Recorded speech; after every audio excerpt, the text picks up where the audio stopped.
গল্পের শুরুতে দেখা যায় ডাম্বেলডোর, প্রফেসর ম্যাকগোনাগল এবং হ্যাগ্রিডকে। তারা হ্যারি পটার নামের একটি ছোট শিশুকে একটি বাড়ির সামনে রেখে যেতে আসে। আসলে হ্যারি পটারের মা বাবা আর এই পৃথিবীতে নেই, তাই তারা হ্যারিকে তার মায়ের বোনের বাড়ির সামনে অর্থাৎ তার খালার বাড়ির সামনে রেখে চলে যায়। ধীরে ধীরে সময় কেটে যায়, আর দেখতে দেখতে 10 বছর পার হয়ে যায়। হ্যারি পটার এখন কিছুটা বড় হয়ে গেছে, কিন্তু এই বাড়িতে তাকে কোনো সুবিধাই দেয়া হয় না। তাকে এই বাড়ির সব কাজ করানো হয়। এভাবে অতি কষ্টেই কাটছিল তার জীবন।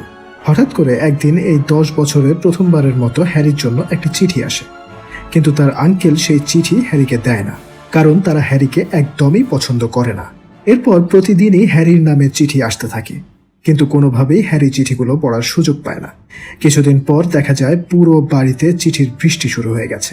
চারদিকে শুধু হ্যারির নামে চিঠি আর চিঠি। তবুও তার আঙ্কেল আন্টি তাকে কোনো চিঠি পড়তে দেয় না।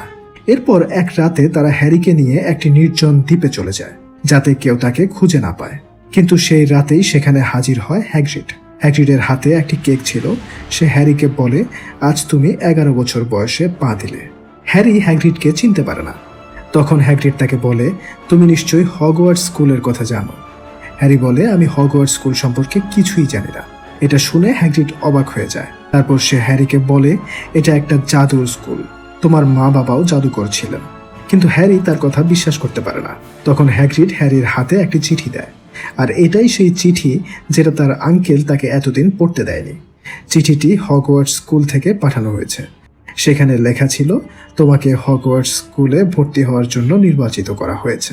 যদিও হ্যারির আঙ্কেল আর আন্টি চায় না যে হ্যারি সেখানে যাক, তবুও তারা হ্যাগ্রিডকে আটকাতে পারে না।